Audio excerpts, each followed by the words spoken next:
She accidentally sent me a text meant for her sister, just pretending to be pregnant to get him to propose. Classic move. I screenshot it and sent it back with, "Classic breakup." She spent hours crying that it was a joke. I, 28 male, never thought I'd be writing one of these, but here we are. 6 months ago, I was planning to propose to my girlfriend of 4 years, Rachel, 26. Today, I'm sitting in the apartment we used to share, drinking coffee from a mug she bought me that says, "World's okayest boyfriend." Turns out that was an overstatement. It started with a text that wasn't meant for me. I was at work when my phone buzzed. Rachel and I had been texting about dinner plans, nothing special. Then this came through, just pretending to be pregnant to get him to propose. Classic move.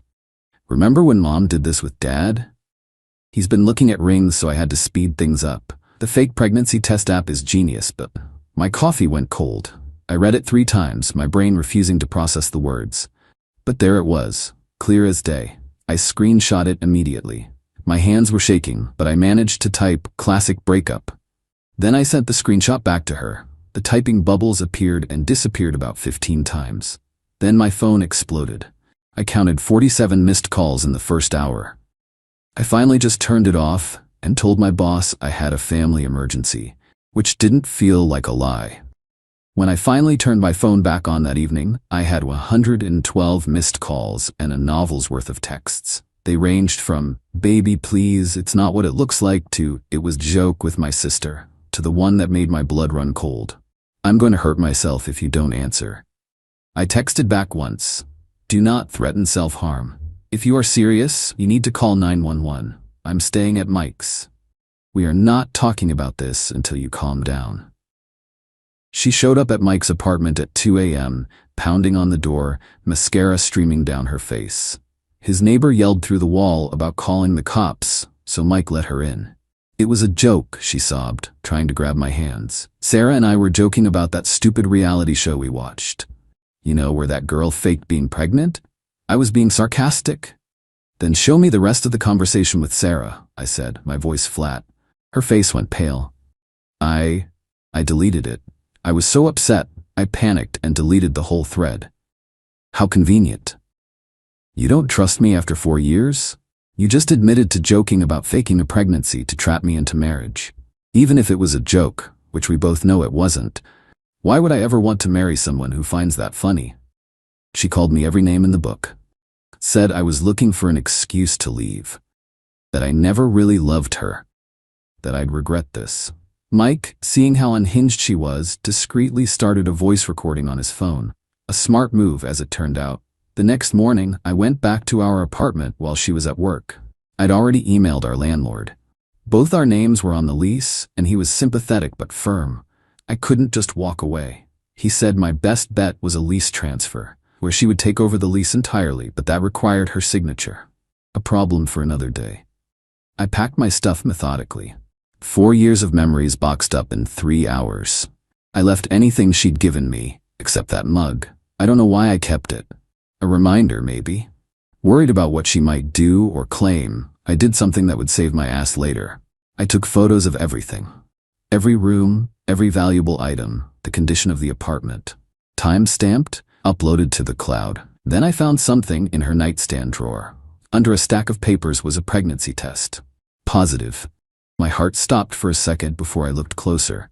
It wasn't a brand I recognized. I Googled the name on the side, Fake Plus. It was a gag product. My stomach churned. I took photos of it from every angle. I left the test on the kitchen counter with a note. "Found your prop.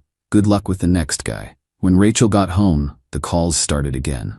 This time, she was furious. How dare I go through her things? How dare I leave? How dare I judge her for what she called one stupid, silly mistake? I didn't respond. I was done. But she was just getting started. Update 1. It's been a month since I left, and this has escalated into a full-blown nightmare. First came the smear campaign. Rachel told everyone, and I mean everyone, that I had abandoned her the moment she told me she was pregnant.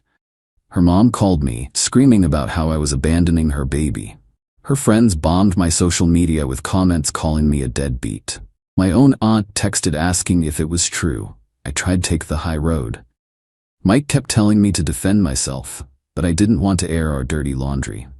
That lasted until Rachel posted on Facebook, "Some men will literally abandon their pregnant girlfriend rather than step up. Glad I found out his true colors before we got married." 157 likes, 82 comments, all supporting her, calling me trash. That's when I snapped. Not with anger, but with a cold sense of self-preservation. I posted my own update. It was simple: the screenshot of her text about faking the pregnancy, the photo of the fake plus test on the counter, and one sentence: "The only thing she's pregnant with is lies." The post exploded. The fallout was immediate but messy. Some of her friends deleted their comments. Others doubled down and accused me of faking the screenshot. Her mom called again, this time quieter, asking if that text was real. I told her to ask her daughter to show her the full chat log. Then things got weirder. Rachel showed up at my work. Security had to escort her out when she refused to leave the lobby, crying hysterically. Not sad crying, but angry crying. She screamed that I had ruined her life and that she'd make me pay. My boss called me in the next day. An anonymous email had been sent to HR accusing me of harassing my ex-girlfriend. It included screenshots of texts I had supposedly sent to Rachel, vile, threatening things. But the texts were obvious fakes. The font was slightly off, the timestamps were wrong. My boss, having seen the security footage of her meltdown, thankfully believed me, but he strongly suggested I get a lawyer. Best $300 consultation I ever spent.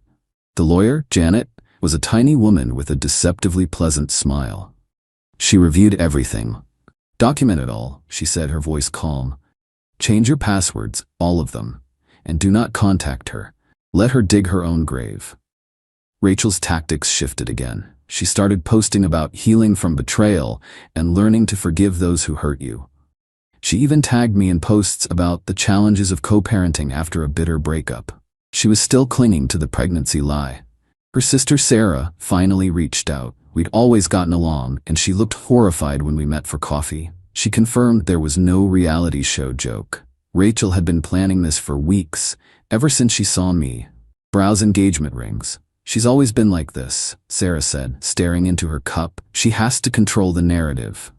"That text," I said, "it mentioned your mom. Remember when Mom did this with Dad? Was that real?" Sarah flinched. "It's complicated. Mom didn't fake a pregnancy, but she exaggerated a health scare to get Dad to propose faster.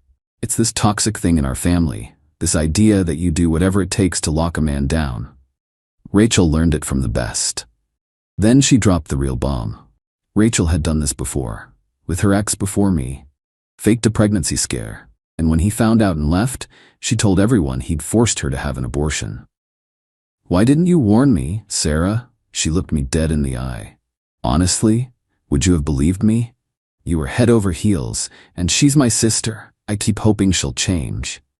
I couldn't even be mad. She was right. Sarah ended our meeting with a heads up. Rachel was being evicted because she couldn't afford the apartment alone, and she was telling people I'd made her homeless. In reality, she made decent money. She just didn't want to pay for it. That night, I got a text from an unknown number. "You think you've won, but this isn't over." I forwarded it to Janet. Her response was longer this time. "Perfect. This is harassment. Keep a log." Update 2. It's been 4 months now. After the work incident, Rachel went quiet, and I started to think it was finally over. I was wrong. I got a fraud alert from my credit card company. Someone had applied for 3 new cards in my name. I was on the phone with them when another call came in from my bank. An attempt to wire $5,000 from my savings had been blocked by their security. Thank God for 2-factor authentication. While dealing with that chaos, I got an email from my new apartment complex. My wife had called, trying to get a key and be added to my lease.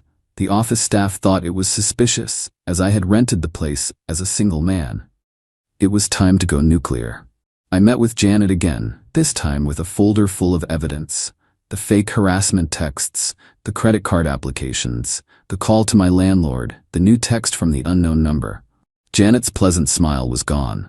"Okay," she said. "This is no longer just a breakup. This is criminal. We're filing a police report for identity theft and attempted fraud, and we're getting a restraining order."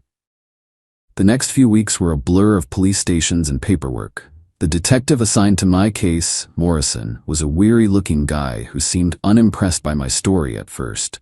But when I mentioned the fake texts and the fraud attempts, his interest peaked. He said it sounded similar to the MO of a local low-level fraudster they'd been tracking. "Has your ex ever used other names?" he asked. "Not that I know of." He pulled up a photo on his computer. It was Rachel, but with blonde hair, looking a few years younger. "Ever heard the name Rebecca Martinez?" My world tilted. That's her. But her name is Rachel Mitchell. That's when I learned that my ex-girlfriend wasn't just manipulative. She had a prior conviction for check fraud under an alias. She'd gotten probation. Her family, the detective suspected, had likely paid her restitution and helped her bury it. I went home in a daze. 4 years. I'd spent 4 years with someone who had a criminal record she'd hidden from me. That evening, Sarah called, sobbing. Rachel had been arrested at their parents' house, attempted wire fraud, identity theft, and violation of probation. Their parents were a wreck. Their daughter, the one they'd enabled for so long, was likely going to prison. "She's asking to see you," Sarah said quietly. "She says she needs to explain." "No. I told her you'd say that. She wanted me to tell you she really did love you. That the pregnancy thing was just panic, but the rest was real." I actually laughed, a hollow, bitter sound. "Sarah, she tried to steal $5,000 from me and ruin my career." "I know, I'm not defending her. I promised I'd tell you." We hung up and I just felt empty. Not sad, not angry, just hollowed out. My phone buzzed. An email from a lawyer I didn't recognize. Rachel's public defender. She was offering to plead guilty to everything, saving the state a trial, in exchange for a statement from me to the judge about her otherwise good character to hopefully get a lighter sentence. I forwarded it to Janet. Her response was swift. "Absolutely not. Do not reply." Update 3. Final update. It's been 6 months since that first text. This chapter is finally closing. Rachel took a plea deal. 18 months in a minimum security facility, 3 years of probation upon release, and she has to pay restitution. Turns out, I wasn't her only recent victim. The investigation found she'd been stealing checks from her employer and had successfully opened a credit card in the name of her elderly neighbor.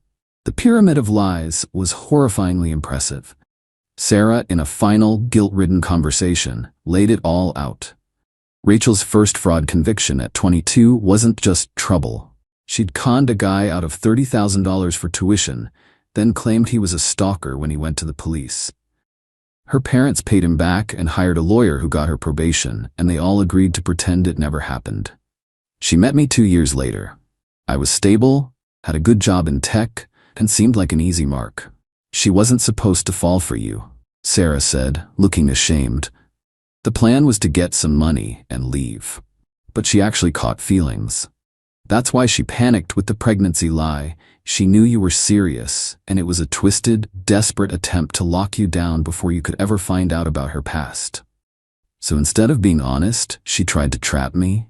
I'm not defending her. I'm explaining. The fraud at the end, that was desperation. She knew she'd lost the one person who loved her for who she pretended to be. She just snapped. The aftermath has been anticlimactic. Rachel is in prison. Her parents, facing the truth and the community's judgment, sold their house to cover her legal fees and restitution. They moved to Florida. A few of her friends sent me awkward apology messages on social media. I read them and deleted them. Those bridges are ash. My credit is recovering. My lawyer handled the rest. I could sue her for defamation, but what's the point? You can't get blood from a stone.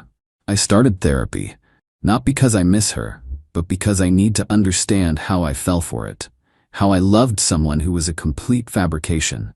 My therapist says I'm not stupid, I'm trusting, and a professional manipulator exploited that.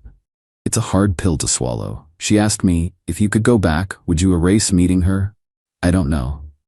The good times felt real, even if the foundation was a lie. The pain taught me about boundaries, about trusting my gut, and this whole nightmare probably saved me from a marriage built on a lie, which would have been infinitely worse. Still have that mug, though. It's a good reminder that being the world's okayest boyfriend is a hell of a lot better than being with a felon who would burn your life down for a ring.